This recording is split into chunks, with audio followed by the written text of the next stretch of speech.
Hey good investors out there, welcome और welcome back to my YouTube channel. आज की video में हम देखने वाले हैं कि जावास्क्रिप्ट की मदद से हम फॉर्म्स की वैलिडेशन कैसे कर सकते हैं। अब फॉर्म्स की वैलिडेशन का मतलब ये होता है कि जब भी आपकी वेबसाइट पर कोई भी यूजर आकर आपकी बनाए हुए किसी भी फॉर्म के इनपुट्स के थ्रू कोई भी डेटा एंटर करता है, तो हम जावास्क्रिप्ट की मदद से ये चेक कर लेते हैं कि क्या यूजर ने सही डेटा एंटर किया है। जितनी भी ऐसी फील्ड्स हैं फॉर्म की, जितने भी ऐसे इनपुट्स हैं जिनके बारे में आप ये चाहते हैं कि जब तक यूजर इनपुट्स को फिल ना कर दे तब तक आपका फॉर्म आगे सबमिट ना हो, क्या यूजर ने वो सारी इनपुट फील्ड्स पे कुछ ना कुछ टाइप करके सबमिट किया है, या जैसा फॉर्मेट आप चाहते हैं उन इनपुट्स का, क्या यूजर ने बिल्कुल सही फॉर्मेट में चीज़ों को टाइप किया है या नहीं। अगर यूजर ने सारी चीज़ें सही फॉर्मेट में नहीं लिखी होती, रिक्वायर्ड फील्ड्स को फिल नहीं किया होता, तब तक आप फॉर्म की सबमिशन को रोक देते हैं, आप फॉर्म को सबमिट नहीं होने देते। और अगर यूजर ने सारी फील्ड्स इनपुट फील्ड्स में सही डेटा टाइप किया होता है तो आप फॉर्म को आगे बढ़ा देते हैं। ये होती है फॉर्म वैलिडेशन। और एक अच्छे वेब डेवलपर बनने के लिए आपको फॉर्म वैलिडेशन वाले पार्ट पर पूरा कमांड हासिल होना चाहिए। अगर आप अपनी वेबसाइट्स में बनाए गए फॉर्म्स में आने वाले डेटा को बगैर चेक किए आगे सबमिट करा देते हैं तो ये आपकी वेबसाइट के बारे में बहुत ही वीक पॉइंट होता है। अब हो सकता है कि आप में से बहुत सारे लोगों के जहन में सवाल आ रहा हो कि HTML की मदद से फॉर्म वैलिडेशन लगा सकते हैं, तो फिर हम जावास्क्रिप्ट की मदद से फॉर्म को वैलिडेट आखिर कर ही क्यों रहे हैं। अगर आप में से किसी को नहीं पता तो मैं बताती चलूँ कि जब हम HTML में फॉर्म बनाते हैं, इनपुट्स बनाते हैं, तो इनपुट्स में हमें कुछ ऐसे एट्रीब्यूट्स मिलते हैं की मदद से हम फॉर्म की वैलिडेशन कर सकते हैं। जैसे इनपुट टैग में हमें एक एट्रीब्यूट मिलता है रिक्वायर्ड नाम का। इस एट्रीब्यूट की मदद से ये होता है कि अगर मैं रिक्वायर्ड एट्रीब्यूट किसी भी इनपुट पर लगा दूँ तो जब तक यूज़र उस इनपुट को फिल नहीं कर देता तब तक यूज़र फॉर्म को सबमिट नहीं कर पाता। इसके अलावा इनपुट की टाइप को भी चेंज करके हम वैलिडेशन को कंट्रोल कर सकते हैं। जैसे कि अगर हम किसी भी इनपुट की टाइप को ईमेल कर दें तो जब तक यूज़र उस इनपुट में @ ऐड नहीं करेगा तब तक यूज़र उस फॉर्म को सबमिट नहीं कर पाएगा। लेकिन ये बहुत स्ट्रॉन्ग वैलिडेशन नहीं होती। ये बनी बनाई हमें मिलती है, हम इसको कस्टमाइज़ नहीं कर सकते। अगर हमें कस्टमाइज़ वैलिडेशन चाहिए तो हमें जावास्क्रिप्ट के थ्रू वैलिडेशन करनी ही पड़ती है। अगर यूज़र से इनपुट फील्ड फिल करते वक्त कोई भी गलती हो जाए तो हम उसको उसके रिस्पेक्टिव एरर मैसेजेस दिखाना चाहते हैं। ये सारी चीज़ हम सिर्फ जावास्क्रिप्ट की मदद से कर सकते हैं। हम जावास्क्रिप्ट की मदद से वैलिडेशन को भी अपनी मर्जी के हिसाब से कस्टमाइज़ कर सकते हैं। जैसे अगर हम पासवर्ड फील्ड पर भी कोई चेक लगाना चाहें, उस पर भी कोई वैलिडेशन रखना चाहें कि पासवर्ड 6 कैरेक्टर्स से कम का नहीं होना चाहिए एंड ऑल, तो ये सारा काम हम जावास्क्रिप्ट की मदद से कर सकते हैं। HTML की बाय डिफ़ॉल्ट वैलिडेशन का इस्तेमाल करते हुए हम ये सारा काम नहीं कर सकते। और जावास्क्रिप्ट की मदद से जब हम वैलिडेशन करते हैं, हम एरर मैसेजेस बहुत प्रॉपर्ली दिखाते हैं, तो वो यूज़र को एक ज़्यादा अच्छा एक्सपीरियंस देता है। तो इसलिए प्रोफेशनल वेबसाइट्स में हम हमेशा जावास्क्रिप्ट की मदद से भी फॉर्म को वैलिडेट लाजमी करते हैं। तो अब हम प्रैक्टिकली देखने पर आ जाते हैं कि कैसे हम जावास्क्रिप्ट की मदद से फॉर्म को वैलिडेट करते हैं। तो मैं आ गई हूँ इस वक्त अपनी HTML की फ़ाइल में। पहले बना लूँगी ये फॉर्म टैग, क्योंकि हमें पता है कि HTML में फॉर्म बनाने के लिए हमें फॉर्म टैग का इस्तेमाल करना पड़ता है। एक्शन वाले एट्रीब्यूट को मैं फ़िलहाल इस फॉर्म से हटा दूँगी, मुझे एक्शन का अभी कोई काम नहीं है। एक्शन का काम होता है जब हम बैकएंड को कनेक्ट कर रहे होते हैं अपने फॉर्म से। फ़िलहाल वो काम हम नहीं कर रहे, सिर्फ फ्रंट एंड देखने वाले हैं। तो मैं फॉर्म को दे दूँगी एक ID मैं फॉर्म को दे दूँगी फॉर्म नाम की। आप इसको ID कुछ भी दे सकते हैं। और फॉर्म के ओपनिंग और क्लोजिंग टैग के बीच में यहाँ पर आके मैं कर दूँगी एंटर को प्रेस, और सारे इनपुट्स मैं यहाँ फॉर्म टैग के अंदर बनाऊँगी। तो मैं पहला इनपुट भी बना लेती हूँ।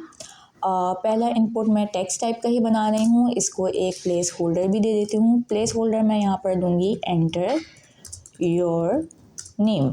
मैं नेम इनपुट के लिए ये वाली इनपुट टैग बना रही हूँ, तो इसलिए मैंने प्लेस होल्डर पे लिख दिया है एंटर योर नेम। ये वो मैसेज है जो मुझे इनपुट फील्ड में लिखा हुआ दिखाई देगा। उसके बाद मैं यहाँ पर इस इनपुट को एक ID भी दे रही हूँ, और ID मैं इसको दे रही हूँ नेम। ID मैं इसलिए दे रही हूँ क्योंकि हम जावास्क्रिप्ट के थ्रू काम करेंगे, इन सारे इनपुट का डेटा जावास्क्रिप्ट में लेकर आएंगे, फॉर्म को जावास्क्रिप्ट से कनेक्ट करेंगे।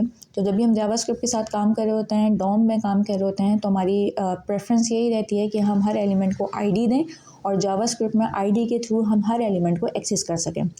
दूसरा इनपुट मैं बना रही हूँ ईमेल के लिए। तो टाइप फ़िलहाल मैं इसकी टेक्स्ट ही रख रही हूँ, ईमेल टाइप नहीं दे रही, क्योंकि मेरा फोकस इस वक्त ये है कि मैं ये देख सकूँ कि जावास्क्रिप्ट की मदद से मैं ईमेल का फॉर्मेट कैसे चेक करूँगी। तो इसकी टाइप फ़िलहाल मैं टेक्स्ट ही रख रही हूँ। प्लेस होल्डर मैं इसको दे रही हूँ एंटर योर ईमेल, और इसके बाद इसको भी मैं ID दे दूँगी ईमेल। मीनिंगफुल ID नेम दे रहे हैं हम। और एक और इनपुट बना लेती हूँ मैं पासवर्ड के लिए, तो मैं इसको टाइप दे रही हूँ यहाँ पर पासवर्ड। प्लेस होल्डर मैं इसको दूँगी एंटर पासवर्ड, और ID मैं इसको दे दूँगी पास नाम की। और एक और इनपुट बना लेती हूँ मैं यहाँ पर कंफर्म पासवर्ड के लिए। इसकी टाइप भी पासवर्ड होगी और प्लेस होल्डर होगा इसका कंफर्म योर पासवर्ड। और मैं इसको आईडी दे दूँगी सी पास। इसके बाद फॉर्म्स में लाजमी तौर पे आखिर में एक सबमिट का बटन लाजमी आना चाहिए, जिस पर यूज़र क्लिक करेगा तभी उसका फॉर्म आगे सबमिट होगा। तो मैं यहाँ पर एक बटन बना लेती हूँ। जब मैं बटन लिखूँगी तो मेरे पास बटन कॉलन सबमिट आ रहा होगा। मैं इसको सिलेक्ट कर लूँगी। ये सब एमिट एब्रीविएशन की वजह से आ रहा है। अगर आपको देखना है कि सेटअप कैसे किया जाता है, जिसकी मदद से सारे सजेशंस आएँ VS कोड में, तो आप नीचे कमेंट कीजिएगा। मैं आपको ज़रूर इस पर एक ट्यूटोरियल वीडियो बना के गाइड करूँगी। तो आपने ध्यान रखना है, जब आप फॉर्म में बटन बना रहे हों तो इसको एक एट्रीब्यूट लाजमी देने टाइप नाम का, और इस टाइप की वैल्यू आप रखो सबमिट। ठीक है।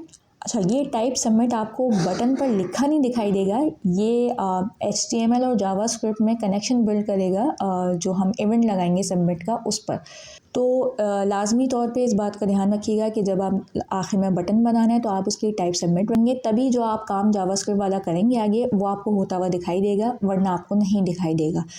तो आप यहाँ पर जो चीज़ लिखेंगे बेसिकली वो आपको फॉर्म में लिखी हुई दिखाई देगी। तो फर्स्ट करें, आप रजिस्ट्रेशन के लिए फॉर्म बनाना है तो आप यहाँ पर लिख दें रजिस्टर। तो अगर आप इसका HTML में व्यू देखेंगे तो आपको फॉर्म के बटन पर रजिस्टर लिखा हुआ दिखाई देगा। अगर मैं इस वेबसाइट को लाइव सर्वर की मदद से खोल लूँ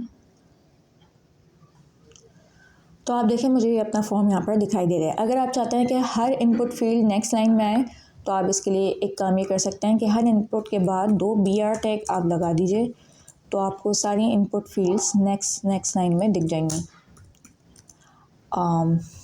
इस इनपुट के बाद भी एक BR tag basically line breaking के लिए लगता है, यानी ये HTML एलिमेंट को नेक्स्ट लाइन पे ले आता है, और अगर आप 2 बार BR टैग्स लगाओगे तो ये एक लाइन का डिस्टेंस दे देता है। तो आप देखें सब कुछ न्यू लाइन पे आ गया। अब थोड़ा बेहतर लग रहा है तो हम इसको ऐसे ही रख लेते हैं, BR टैग यूज़ कर लेते हैं। अब हमें आना है जावास्क्रिप्ट वाले पार्ट पर। जावास्क्रिप्ट में आने से पहले आपको जावास्क्रिप्ट और HTML को आपस में लिंक कराना होगा। आप बेहतर ये है कि आप जब जावास्क्रिप्ट को लिंक कराएं तो आपकी HTML की फाइल में बॉडी टैग के अंदर जितना भी कोड आपने लिख रखा हो उस सब के बाद सबसे आखिर में आइए, जहां आपका बॉडी टैग क्लोज हो रहा है बिल्कुल उससे ऊपर आकर आप एक स्क्रिप्ट नाम का टैग लगाइए और इसको एक एट्रीब्यूट दीजिए SRC का मतलब होता है सोर्स। वाले हैं कि इस फाइल के लिए जो भी जावास्क्रिप्ट आनी है वो कौन सी फाइल से आनी है, क्या सोर्स होने वाली है जावास्क्रिप्ट की फ़ाइल का। तो सोर्स में आप देते हैं जावास्क्रिप्ट की फ़ाइल का नाम जो कि है main.js, तो आप नाम दे देंगे। तो अब आपकी HTML की फ़ाइल और जावास्क्रिप्ट की फ़ाइल आपस में कनेक्ट हो चुकी है, कनेक्ट हो गई है। फ़ाइल अभी आपस में कनेक्ट हुई है। जावास्क्रिप्ट की फ़ाइल में जाके आपको इस फॉर्म एलिमेंट को गेट करना है और उसके बाद इस फॉर्म पर एक सबमिट इवेंट लगाना है, और जैसे ही सबमिट इवेंट ट्रिगर होगा उस सूरत में आप सारे इनपुट का डेटा लेकर आएंगे और उसको चेक करेंगे। तो अब हम अपनी जावास्क्रिप्ट की फ़ाइल में आ जाते हैं, और जावास्क्रिप्ट की फ़ाइल में सबसे पहला काम हमें ये करना है कि हमें यहाँ से जो पूरा का पूरा फॉर्म नाम का एलिमेंट है HTML का, इस पूरे फॉर्म HTML को DOM से सिलेक्ट करके लाना है ताकि हम इस पर सबमिट इवेंट लगा सकें। तो उसके लिए हम बना लेते हैं एक वेरिएबल का नाम रख लेते हैं फॉर्म, और क्योंकि हम DOM से एलिमेंट को लेकर आ रहे हैं तो document dot get element bye ID, क्योंकि हम ID के नाम के ज़रिए से DOM से ये एलिमेंट सेलेक्ट करके ला रहे होंगे, तो इसलिए हमने गेट एलिमेंट बाय ID वाले मेथड का इस्तेमाल किया है। और राउंड ब्रैकेट्स के अंदर डबल कोट्स के अंदर आप फॉर्म की ID पास करेंगे। फॉर्म की ID थी फॉर्म, तो आप यहाँ पर लिख देंगे फॉर्म। अब इस फॉर्म पर हमें लगाना है सबमिट इवेंट। तो फॉर्म हमारे पास ये पूरा का पूरा फॉर्म एलिमेंट अभी आ जाएगा अपनी ID की मदद से, ID के नाम की मदद से पूरा का पूरा फॉर्म एलिमेंट आके इस वेरिएबल में स्टोर हो जाएगा। तो अब हमें मज़ीद फॉर्म पर जो भी काम करना है वो हम इस वेरिएबल का नाम इस्तेमाल करते हुए कर सकते हैं। तो मुझे इस फॉर्म पर लगाना है एक इवेंट लिसनर, तो मैं लिखूँगी फॉर्म। ध्यान रखिएगा ये जो फॉर्म का नाम है ये इस वेरिएबल नाम से आ रहा है, ठीक है, form dot add event listener. और इवेंट लिसनर के अंदर सबसे पहली चीज़ हम ये बताते हैं कि कौन सा इवेंट हो इस फॉर्म पर, तब हमें कुछ काम करना है। तो इवेंट होना चाहिए सबमिट, और उसके बाद हम देंगे कॉमा और हम बताएंगे वो फंक्शन सबमिट के बाद कॉमा लगाएंगे, लिखेंगे फंक्शन कीवर्ड, उसके बाद राउंड ब्रैकेट के अंदर एक पैरामीटर आएगा इवेंट नाम का, इस पर अभी हम बात करते हैं। अभी आप ये देखें कि इसके बाद हम कर्ली ब्रेसेस को स्टार्ट करेंगे और एंड कर देंगे और इसके बीच में कर देंगे एंटर। एंडिंग में एक कर्ली ब्रेस आना चाहिए और एक राउंड ब्रैकेट आना चाहिए उसके बाद। अच्छा, अब हमने यहाँ पे किया क्या है, हम इस फॉर्म एलिमेंट पर जो हमारे पास इस वेरिएबल में आके स्टोर हो रहा है, इस फॉर्म एलिमेंट पे हमने लगाया एक इवेंट लिसनर। ये लिसन करेगा सबमिट इवेंट पर, यानी जैसे ही फॉर्म पर कोई सबमिट करेगा, इस सबमिट बटन पर जब भी कोई फॉर्म के क्लिक करेगा तो सबमिट इवेंट ट्रिगर होगा, और जैसे ही सबमिट इवेंट ट्रिगर होगा तो ये पूरा का पूरा फंक्शन चलेगा। अब आप यहाँ पर जितना भी कोड इसके बीच में लिखोगे वो सारा का सारा कोड तब चलेगा जब इस फॉर्म पर सबमिट इवेंट ट्रिगर होगा, यानी फॉर्म को सबमिट किया जाएगा। तो जैसे ही फॉर्म सबमिट होगा, सबसे पहली चीज़ हमें ये चाहिए कि इस फॉर्म में जितनी भी इनपुट फील्ड्स हैं उनमें जितना भी डेटा टाइप किया गया है, उस वक्त जिस वक्त फॉर्म को सबमिट किया जा रहा है उस वक्त इन इनपुट फील्ड्स में जो भी डेटा टाइप किया गया है हमें वो सारा का सारा डेटा चाहिए डॉम से। ठीक है, तो हम सबसे पहले लॉजिक लगाएंगे इस फंक्शन के अंदर इनपुट फील्ड से डेटा लाने की। डेटा लाने का तरीका यह है कि आप दोबारा से एक वेरिएबल बनाओगे। पहला वेरिएबल हम बना रहे हैं नेम, इनपुट से डेटा लाने के लिए, तो हम इसका नाम रखेंगे नेम। रख देंगे नेम, और क्योंकि डॉम से ला रहे हैं तो document dot get element by ID, और नेम इनपुट की आईडी हमने रखी थी यहाँ पर ये नेम आईडी रखी थी। अगर आपने कुछ और रखी थी तो आप उसी का नाम यूज़ कीजिएगा। तो यहाँ पर इस वेरिएबल में फ़िलहाल क्या हो रहा है, हमारे पास नेम इनपुट पूरा का पूरा उठकर डॉम से आ रहा है हमारे पास। ध्यान रखिएगा, अभी नेम इनपुट आ रहा है, नेम इनपुट की वैल्यू नहीं आ रही। हमें बेसिकली चाहिए फॉर्म वैलिडेशन के लिए नेम इनपुट से आने वाली वैल्यू। पूरा इनपुट का HTML टैग या HTML एलिमेंट नहीं चाहिए, हमें चाहिए फॉर्म सबमिट करते वक्त इस इनपुट में क्या वैल्यू टाइप की गई है।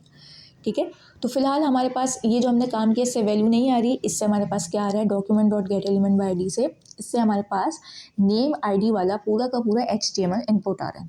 अगर हमें इसमें से वैल्यू निकालनी है तो हम एक और एक वेरिएबल बना लेते हैं नेम वैल्यू नाम का, और यहाँ पर जो इनपुट हमारे पास इस नेम नाम के वेरिएबल में आ रहा है उस इनपुट पे हम लगाएंगे वैल्यू नाम का मेथड डॉट वैल्यू। तो ये जो नेम हमारे पास यहाँ पर आ रहा है, तो जो नेम इनपुट हमारे पास इस नेम नाम के वेरिएबल में उठ के आ रहा है, इस वेरिएबल का इस्तेमाल करते हुए इसमें हम डॉट वैल्यू लिखेंगे। तो अब इस वेरिएबल में हमारे पास नेम फील्ड में एंटर की हुई वैल्यू आ जाएगी। ठीक है, आप चाहते तो आप यहाँ पर डायरेक्टली भी डॉट वैल्यू लिख सकते थे इसके आगे, लेकिन हम ऐसा काम इसलिए नहीं करें क्योंकि हमें इनपुट को अलग से एक्सेस करना होगा और उसकी वैल्यू को अलग से, क्योंकि जब हम उसकी वैल्यू को एक्सेस करेंगे, उसको चेक करेंगे कि वैल्यू सही नहीं है, तो हम इनपुट का बॉर्डर को कर देंगे रेड। इसलिए हमने इस इनपुट को अलग से एक्सेस किया है और इसकी वैल्यू को हमने अलग से एक्सेस किया है। अगर आपका ऐसा मकसद ना हो, अगर आप इस इनपुट की स्टाइलिंग में या HTML में कोई भी चेंज नहीं करना चाहते, तो आप इसी लाइन में आगे डॉट वैल्यू करके भी लिख सकते हैं, कोई मसले वाली बात नहीं है। फ़िलहाल मैंने आपको बता दिया कि हम नेम इनपुट के लिए और नेम इनपुट से आने वाली वैल्यू के लिए अलग वेरिएबल्स क्यों बनाना है। खैर, इसी तरह से हम बाकी के 3 इनपुट्स को भी एक्सेस करके ले आएंगे। दूसरा इनपुट था हमारा ईमेल नाम का, तो हम यहाँ पे लिख देंगे document dot get element by ID, और ईमेल इनपुट की आईडी भी मैंने ईमेल रखी थी, आप यहाँ से देख सकते हैं। मेरा ये है ईमेल वाला इनपुट और इसकी आईडी मैंने ईमेल ही रखी थी। अगर आपने कुछ और लिखी थी तो आप वही यहाँ पर लिख दीजिएगा। और सेम वैसे ही ईमेल की वैल्यू के लिए मैं लूँगी एक अलग वेरिएबल, और वेरिएबल में मुझे एक्चुअली क्या करना है, इस वेरिएबल में इस ईमेल नाम के वेरिएबल में जो पूरा का पूरा ईमेल का इनपुट उठ के आ रहा है उसकी वैल्यू निकालनी है। तो मैं सिंपली लिख दूँगी ईमेल डॉट वैल्यू। सेम यही काम मैं पासवर्ड और कन्फर्म पासवर्ड के लिए भी कर दूँगी। तो let password is equals to document dot get element by ID, और पासवर्ड वाली इनपुट फील्ड की आईडी मैंने रखी थी पास, ये लिखी हुई दिख रही है आपको। तो मैं इसी आईडी से इसको एक्सेस करूँगी, और उसके बाद पासवर्ड की वैल्यू के लिए मैं एक दूसरा वेरिएबल बना रही हूँ पासवर्ड वैल्यू, और इसको मैं पासवर्ड वाले वेरिएबल में आने वाले एलिमेंट की मदद से इसकी वैल्यू निकाल लूँगी डॉट वैल्यू लिखकर। सेम यही काम मैं कन्फर्म पासवर्ड के लिए भी करूँगी। Let confirm password is equal to document dot get element by ID, और कन्फर्म पासवर्ड वाली फील्ड की मैंने आईडी रखी थी सी पास। तो मैं यहाँ पर सी पास लिख दूँगी और उसके बाद लेट कन्फर्म पासवर्ड वैल्यू करके मैं लिखूँगी कन्फर्म पासवर्ड डॉट वैल्यू। तो अब मेरे पास इस तरीके से सारे इनपुट्स अलग आ गए हैं। ये पहले पहले वेरिएबल्स जो हैं, ये नेम इनपुट का है, ये ईमेल इनपुट का है, ये पासवर्ड इनपुट और ये कंफर्म पासवर्ड, और दूसरे वेरिएबल्स में मेरे पास आ रही हैं सारे इनपुट से आने वाली values, name value, email value, password value और कंफर्म पासवर्ड वैल्यू। वैल्यू के वक्त ध्यान रखिएगा, वैल्यू का वी स्मॉल लेटर से है, कैपिटल मत लिखिएगा। अगर आप कैपिटल लिखेंगे तो आपके पास वैल्यू सही से नहीं आ पाएगी, ठीक है। अच्छा, ये वैल्यूज़ मेरे पास किस वक्त आएंगी? जिस वक्त यूज़र फॉर्म को सबमिट करेगा उस वक्त जो भी वैल्यूज़ होंगी वो मेरे पास आ जाएंगी, ठीक है। अच्छा, अब आप यहाँ पर एक चीज़ पे और कीजिए कि जैसे मैं रजिस्टर पर क्लिक करूँ तो मेरा फॉर्म सबमिट हो रहा है। आप देखिए, मैं रजिस्टर पर क्लिक करूँ तो पेज रीलोड हो रहा है। इसका मतलब जो भी फॉर्म है वो सबमिट हो रहा है, यानी इनपुट फील्ड्स में मैंने कुछ भी टाइप नहीं किया है, एम्प्टी छोड़ी हुई है, वो जाकर हो रही हैं सबमिट। ये चीज़ मुझे रोकनी है, ये चीज़ सबसे पहले तो मुझे नहीं चाहिए। इसी के लिए मैंने यहाँ पर फंक्शन के अंदर एक पैरामीटर इवेंट नाम का बना रखा था। एक्चुअली इस पैरामीटर की वैल्यू मैं डिफ़ाइन नहीं करती। जब भी हम इवेंट लिस्टनर्स लगाते हैं उसमें इवेंट का नाम बताने के बाद सेकंड वैल्यू में जब हम पूरा एक फ़ंक्शन बनाते हैं तो फ़ंक्शन का हम जो भी पैरामीटर रखते हैं, जावास्क्रिप्ट खुद इसमें कुछ ना कुछ वैल्यूज़ दे देते हैं। इसमें जो वैल्यूज़ देता है वो इस इवेंट की पूरी डिटेल इन्फॉर्मेशन होती हैं, ठीक है, जो जावास्क्रिप्ट में बाय डिफ़ॉल्ट पूरी सारी चीज़ें हमारे पास आ जाती हैं। ये एक पूरा ऑब्जेक्ट होता है। इस ऑब्जेक्ट में इस इवेंट से मुतालिक, यानी सबमिट इवेंट से मुतालिक सारी की सारी इन्फॉर्मेशन होती है। तो जब ये सबमिट बटन पे क्लिक हो रहा है और आप देख रहे हैं कि सबमिट बटन के क्लिक करने पर, यानी सबमिट इवेंट के नतीजे में ये जो बाय डिफ़ॉल्ट सबमिशन हो रही है फॉर्म की, ये अगर हमें रोकनी है तो हम इसी पैरामीटर का इस्तेमाल करेंगे, इवेंट, और इसके बाद हम एक मेथड लिखेंगे डॉट प्रिवेंट डिफ़ॉल्ट और इसके बाद राउंड ब्रैकेट्स। इससे ये होता है कि जो हमारा फॉर्म बाय डिफ़ॉल्ट सबमिट हो रहा है वो रुक जाता है, क्योंकि अभी हम क्या चाह रहे हैं, किसी फॉर्म को यूज़र सबमिट करने की कोशिश करे तो सबसे पहले तो फॉर्म की सबमिशन रुक जाए। हम पहले सारी फील्ड्स की वैल्यूज़ को चेक कर लें, अगर वैल्यूज़ ठीक हों तब जाके फॉर्म सबमिट हो, वरना फॉर्म की सबमिशन रुक जाए, ठीक है। तो इसके लिए हमने क्या किया, ये इवेंट डॉट पेमेंट डिफ़ॉल्ट लगाया। ये पेमेंट डिफ़ॉल्ट बेसिकली वो फंक्शन है जो फॉर्म की बाय डिफ़ॉल्ट जो नेचर होती है कि फॉर्म को जैसे ही आप सबमिट करते हो वो सबमिट हो जाता है, पेज रीलोड हो जाता है, ये उसको रोक देती है, ठीक है। अच्छा, आप इस पैरामीटर की जगह कुछ भी नाम रख सकते थे, इवेंट की जगह आप ई भी रख सकते थे, जो भी आप पैरामीटर का नाम रखते हैं, बस उस पैरामीटर के नाम में जावास्क्रिप्ट आपको उस इवेंट से रिलेटेड सारी की सारी इन्फॉर्मेशन एक ऑब्जेक्ट की शक्ल में दे देता, ठीक है, और आप उसी पैरामीटर का नाम यहाँ पर इस्तेमाल करते हैं, सही। तो एक बारी हम इसको आके चेक कर लेते हैं कि देखें, अब मैंने इवेंट डॉट प्रिवेंट डिफ़ॉल्ट लगाया, तो अब जब मैं फॉर्म को सबमिट करूँ तो मेरा पेज रीलोड नहीं हो रहा। इसका मतलब ये है कि फॉर्म की सबमिशन मेरी रुक गई है, कि सारी इनपुट फील्ड सही से टाइप की गई हैं, सारा डेटा मेरी मर्ज़ी के मुताबिक है, सिर्फ उस सूरत में मैं फ़ॉर्म को सबमिट कराऊंगी। तो हमें मैनुअली खुद से ना फॉर्म को दोबारा सबमिट कराने के लिए कोड की लाइन लिखनी होगी। अच्छा, तो अब हम वापस आ जाते हैं वैलिडेशन वाले पार्ट पर, और सबसे पहली वैलिडेशन मैं ये लगाना चाह रही हूँ, मैं ये चेक कर लूँ कि अगर यूज़र नेम फील्ड में कुछ भी एंटर किए बगैर फॉर्म को सबमिट करने की कोशिश करे, ये नेम वाली फील्ड या ईमेल वाली फील्ड या पासवर्ड या कंफर्म पासवर्ड वाली फील्ड, इन चारों फील्ड्स में से कोई भी एक फील्ड टाइप किए बगैर फॉर्म को सबमिट करने की कोशिश करे, तो ये फॉर्म सबमिट ना हो पाए, बल्कि उसको एक अलर्ट दिखे जिसमें उसको एरर लिखा हुआ दिखाई दे। और दूसरी चीज़ ये कि जैसे कोई एरर कंडीशन आए, यानी नेम, ईमेल, पासवर्ड या कंफर्म पासवर्ड वाली फील्ड खाली छोड़ दी जाए, उस वक्त सबमिट करने की कोशिश की जाए, उस वक्त इन इनपुट्स के बॉर्डर का कलर हो जाए रेड। तो ये काम मैं कैसे करूँगी?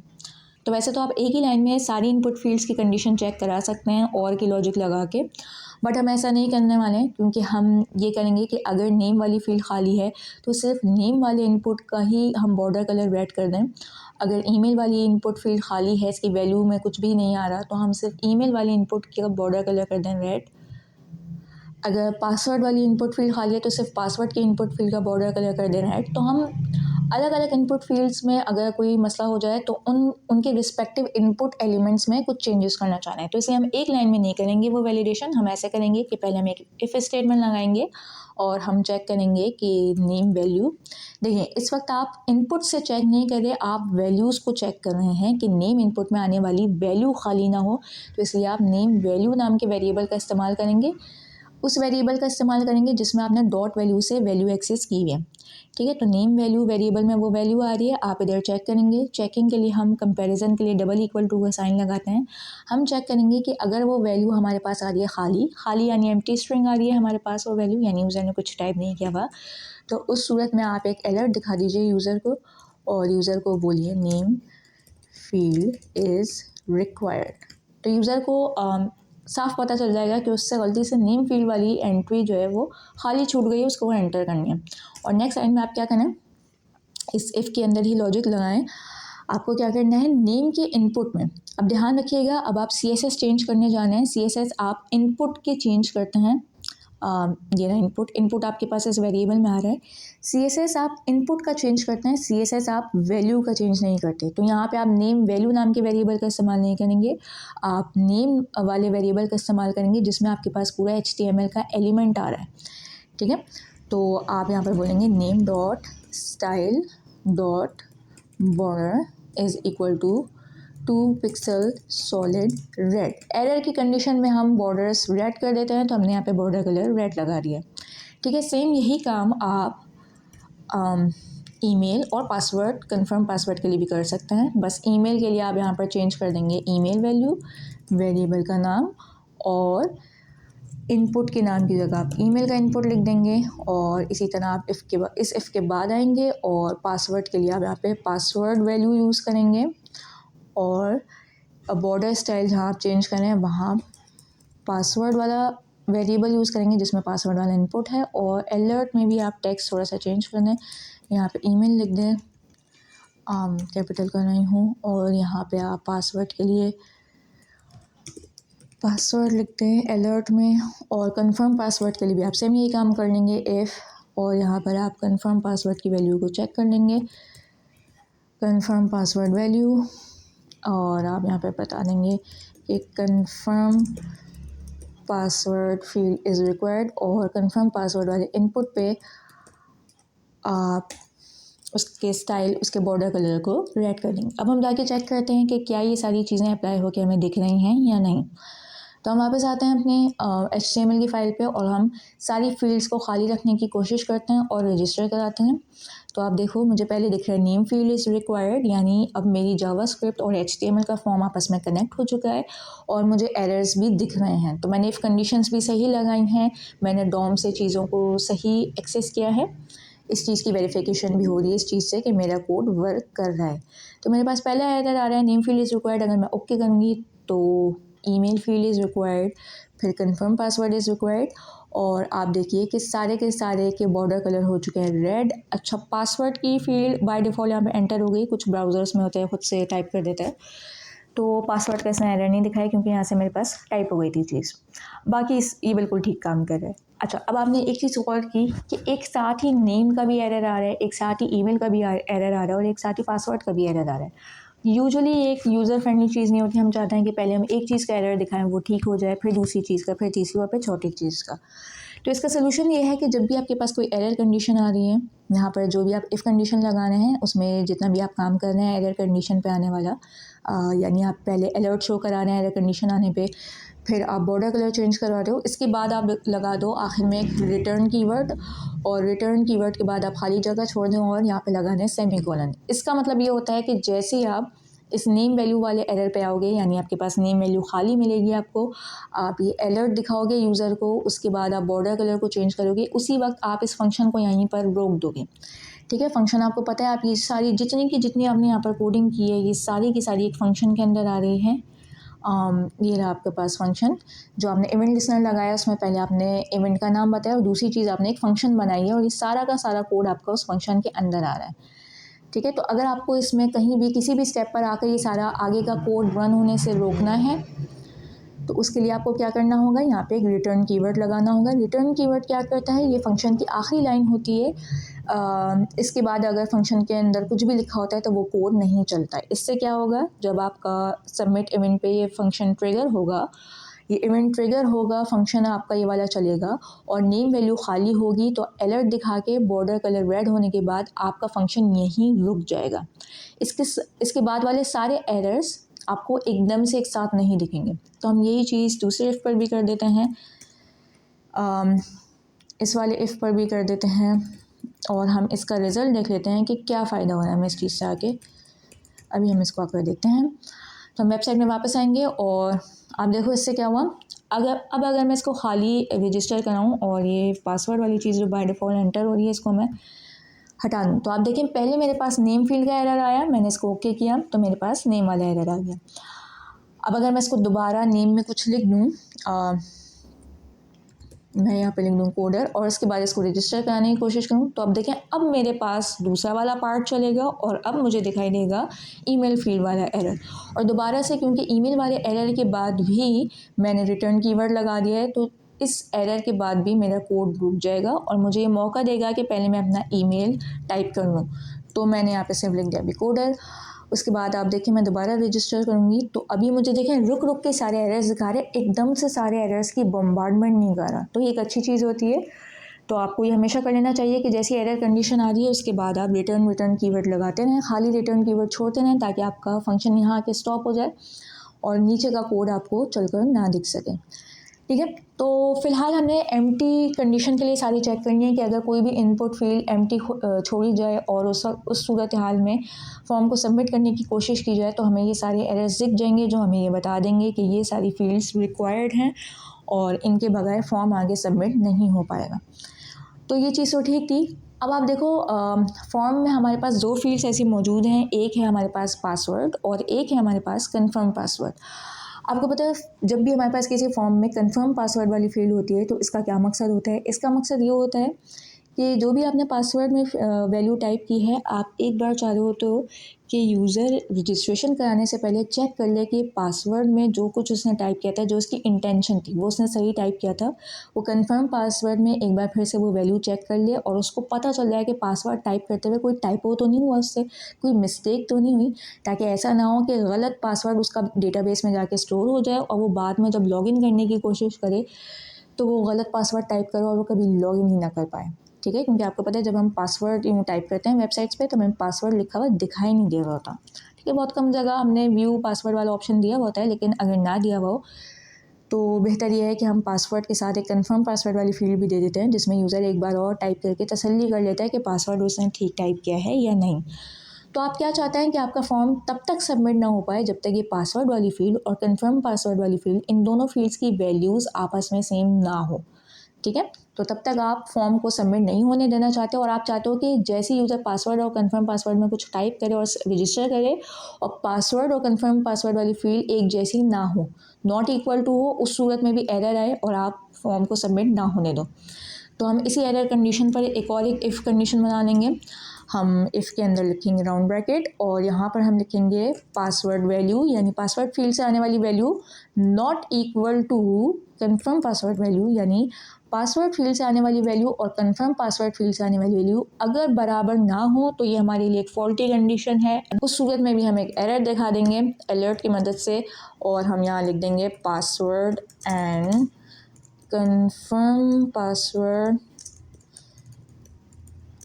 should be same, must be same, should be same, whatever you like। और उसके बाद पासवर्ड और कंफर्म पासवर्ड दोनों इनपुट्स के बॉर्डर्स को हम कर देंगे रेड। तो password dot style dot border 2 pixel solid red और कंफर्म पासवर्ड वाले के भी कंफर्म सजेशन नहीं आ रहा, confirm password dot style dot border is equal to 2 pixel solid red, दोनों के बॉर्डर्स को हम कर देंगे रेड। अब हम यहाँ आते हैं और आपको इसका डेमो दिखा देते हैं। पहले हम नेम में कुछ भी टाइप कर देते हैं कोडर, ईमेल में क्योंकि अभी तक हमने ईमेल के फॉर्मेट का चेक नहीं लगाया तो हम गलत ईमेल टाइप कर सकते हैं। और पासवर्ड में मैं लिख रही हूँ कोडर और कंफर्म पासवर्ड में मैं सिर्फ कोड लिख रही हूँ। तो देखिए दोनों सेम नहीं है पासवर्ड कंफर्म पासवर्ड, और अगर मैं रजिस्टर कराने की कोशिश करूँगी तो आप देखिए मेरे पास एरर आ रहा है कि password and confirm password should be same. अगर मैं इसको ओके करूँ तो आप देखोगे कि मुझे बॉर्डर कलर रेड दिखाई दे रहा है दोनों का। तो ये एरर कंडीशन भी बिल्कुल ठीक काम कर रही है। और अगर मैं इसमें कोडर कर दूँ तो आप देखो अब क्योंकि दोनों सेम हो गए हैं तो अब मेरे पास कोई एरर कंडीशन नहीं आ रही। तो अब हम वापस आते हैं तो अभी तक का तो हमने फॉर्म वैलिडेशन बिल्कुल ठीक लगा ली, हमने एम्प्टी फील्ड्स को चेक कर लिया, पासवर्ड और कंफर्म पासवर्ड को चेक कर लिया। एक और चेक हमारा बाकी है, दूसरा चेक हमारा क्या बाकी है, आपने देखा कि अभी तक मैं ईमेल में गलत फॉर्मेट टाइप कर रही थी और मुझे कोई एरर नहीं दिखाई दिया जा रहा था, क्योंकि मैंने ईमेल की फॉर्मेट में कोई चेक लगाया ही नहीं है। तो इसके लिए अब हम जो आखिरी स्टेप करने जा रहे हैं वो ये करने जा रहे हैं कि हम ईमेल के लिए फॉर्मेट चेक करने वाले हैं कि जब तक यूज़र सही फॉर्मेट का ईमेल टाइप ना करे, यानी जब तक @ और साथ में कोई डोमेन नेम ऐसे टाइप ना करे, तब तक यूज़र की फॉर्म की सबमिशन रुकी रहे। तो इसके लिए हम क्या करने वाले हैं, हम अपने जावास्क्रिप्ट की फाइल में वापस आएंगे, हम इवेंट लिसनर के जस्ट ऊपर जाएंगे जहाँ हमने फॉर्म की आईडी ली थी, फॉर्म की आईडी से फॉर्म को एक्सेस किया था, उसके बिल्कुल नीचे आएंगे। ये जो पूरा इवेंट लिसनर का फंक्शन है, इससे हम बाहर आ चुके हैं, ठीक है। और यहाँ आकर हम एक फ़ंक्शन बनाएंगे, फ़ंक्शन कीवर्ड लिखेंगे, फ़ंक्शन का नाम लिखेंगे, फ़ंक्शन का नाम हम लिख देंगे वैलिडेट ईमेल, क्योंकि ईमेल का फॉर्मेट चेक करने के लिए तो हमने इस फंक्शन का मीनिंगफुल सा नाम रख दिया वैलिडेट ईमेल। आपकी मर्ज़ी है, आप जो भी नाम रखना चाहो। उसके बाद यहाँ पर हम एक देंगे पैरामीटर, और पैरामीटर की वैल्यू हम ई दे देंगे। पैरामीटर का नाम हम रखेंगे ई, और इसके बाद हम यहाँ पे बनाएंगे पैरामीटर, और पैरामीटर का नाम हम रख देंगे ई। अभी आप मेरे साथ काम कीजिएगा, मैं आपको समझाती हूँ कि ये काम हम क्यों कर रहे हैं, इसका क्या मतलब है, सब समझेंगे अभी हम। तो यहाँ पर हम कर्ली ब्रेसेस लगा के इसको स्टार्ट कर देते हैं। होपफुली आपको पता होगा कि फ़ंक्शन क्या होता है, अगर आपको नहीं पता तो आप कमेंट कर दीजिएगा, मैं आपको नेक्स्ट वीडियो में समझा दूँगी। और यहाँ पर आप एक वेरिएबल बना दीजिएगा विजिक्स नाम का, लेट विजिक्स, ठीक है, इज़ इक्वल टू, ये आपने फंक्शन बना दिया। और अब आप आइए गूगल क्रोम पर और ब्राउज़र पे आके आप सर्च कीजिए ईमेल विजिक्स फॉर जावास्क्रिप्ट। अब रिजिक्स क्या होती है, रिजिक्स की फुल फॉर्म होती है रेगुलर एक्सप्रेशन। अच्छा, मैंने जावास्क्रिप्ट की स्पेलिंग में मिस्टेक कर दी थी। बहरहाल यहाँ से आए हम ईमेल विजिक्स, ये रही। ध्यान रखिएगा, जब आप गूगल पर इसको सर्च करेंगे तो आपके पास इस तरीके का कुछ रिज़ल्ट आएगा। तो वहाँ पे वेरिएबल के अंदर जो लिखी हो ना, इसको आप कॉपी कीजिएगा, इसको पूरे को सिलेक्ट करके Ctrl+C पर प्रेस कीजिएगा तो ये कॉपी हो जाएगा, और ये लिखकर आप सर्च कीजिएगा ब्राउज़र में, और वापस आके इसको इस वेरिएबल की जगह पेस्ट कर दीजिएगा, ठीक है। अब रिजिक्स का क्या मतलब होता है, रिजिक्स की फुल फॉर्म होती है रेगुलर एक्सप्रेशन, ठीक है, और इसे हम रिजिक्स भी बोलते हैं। ये कमेंट है एक। अच्छा, रेगुलर एक्सप्रेशन का मतलब ये होता है, ये एक एक्सप्रेशन होती है जैसा आपके सामने है, ये बिल्कुल कोडेड लैंग्वेज में लिखी होती है, आपको देखकर नहीं समझ आएगा इसमें क्या बताया जा रहा है, इन सिंबल्स के थ्रू क्या इन्फॉर्मेशन डिलीवर की जा रही है, लेकिन बेसिकली ये एक्सप्रेशन किसी भी चीज़ का सही फॉर्मेट बताती हैं। जैसे इस वक्त ये ईमेल का सही फॉर्मेट बता रही है आपको, ठीक है। जैसे यहाँ पे आपको एक चीज़ @ करके दिख रहा है, डॉट दिख रहा है, तो देखो आपके पास ईमेल में ये सारे फॉर्मेट में चीज़ें मौजूद होती हैं। ईमेल में एक @ का साइन आता है, उसके बाद डॉट के बाद डोमेन का साइन आता है, उसके बाद डॉट के बाद डोमेन का नेम आता है। तो ये पूरी जो एक सही फॉर्मेट होता है ना ईमेल का, ये पूरी एक्सप्रेशन आपको वो फॉर्मेट बता रही है। हर चीज़ के अलग अलग आपको रिजिक्स मिल जाते हैं, पासवर्ड्स के लिए आपको रिजिक्स मिल जाती हैं, आपको नेम फील्ड्स के लिए रिजिक्स मिल जाती हैं। जो आपने देखा होगा, आप अक्सर फॉर्म सबमिट करते हो तो आपको एरर दिया जाता है ना कि भाई ये आपने ईमेल गलत लिखा है, इसके बाद डोमेन नेम गायब है, या डोमेन नेम आपने ठीक नहीं लिखा, @ नहीं लिखा। ये सारे जो एरर्स आते हैं आपके पास, ये इन रिजिक्स की वजह से आता है, ठीक है। या पासवर्ड आप टाइप करते हो तो अक्सर आपके पास क्या होता है, आपको वो फॉर्म सबमिट नहीं करने दे रहा होता कुछ वेबसाइट से, वो आपसे बोलता है कि आपका पासवर्ड बहुत वीक है, आप एक काम करो 10 या 20 कैरेक्टर्स का पासवर्ड टाइप करो। अगर आप 10 या 20 से कम का पासवर्ड टाइप करोगे तो हम आपका पासवर्ड एक्सेप्ट नहीं करेंगे और आपका फॉर्म सबमिट नहीं करेंगे। और इसमें एटलीस्ट एक नंबर होना चाहिए, एक स्पेशल कैरेक्टर होना चाहिए, एक कैपिटल लेटर होना चाहिए, इस तरह के आपको एरर्स दे रहा होता है। तो वो सारी जो फॉर्मेट की चीज़ें होती हैं ना, वो आप इन रेगुलर एक्सप्रेशंस के थ्रू इम्प्लीमेंट करते हैं, ठीक है। तो ये जो रेगुलर एक्सप्रेशंस होती हैं बेसिकली बहुत सारे सिंबल्स से बनी होती हैं, और ये बता रही होती हैं कि किसी भी चीज़ का फॉर्मेट कैसा होना चाहिए। जैसे फ़िलहाल आपके पास ये रेगुलर एक्सप्रेशन है, ये आपको ईमेल का सही फॉर्मेट बता रही है, ठीक है। ये रिजिक्स आप खुद से नहीं बनाने बैठते कभी भी, गूगल पे आपको बहुत सारी रिजिक्स मिल जाती हैं, आप उनका इस्तेमाल करते हो, या फिर आप ChatGPT से भी जनरेट करवा सकते हैं। अच्छा, अब हमें देखना है कि आगे हमें इस फंक्शन में क्या काम करना है। तो फंक्शन में आखिर में आके आप लिख दीजिए रिटर्न के बाद रिजिक्स डॉट टेस्ट, और राउंड ब्रैकेट्स के अंदर आप ये जो आपने पैरामीटर का नाम रखा है ई, ये ई आप इधर पास कर दीजिए। अब ये लाइन क्या कर रही है, ये लाइन बेसिकली आपके इस फंक्शन का रिजल्ट बता रही है। ये इस फंक्शन का रिजल्ट क्या होगा, ये फंक्शन क्या रिटर्न करने वाला है।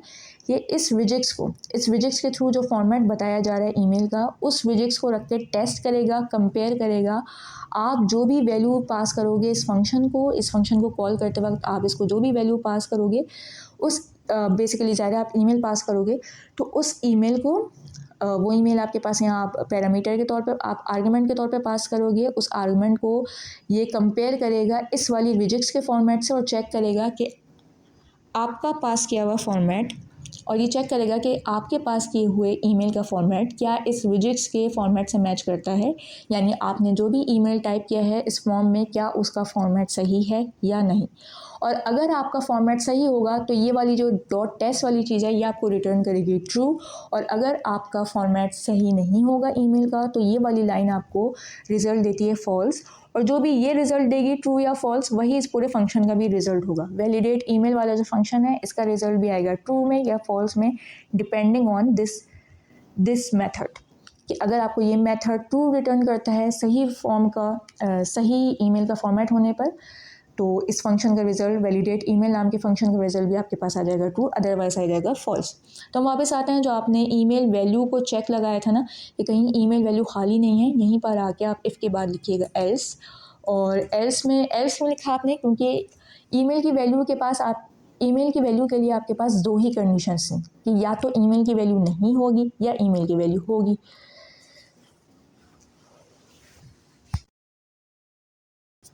तो आप ये चेक कर लो कि अगर ईमेल की वैल्यू नहीं है तो ये एरर दिखा दो कि भाई ईमेल फील्ड इज़ रिक्वायर्ड, और अगर ईमेल की वैल्यू है तो मज़ीद जाके चेक करो कि क्या ईमेल का फॉर्मेट सही है या नहीं।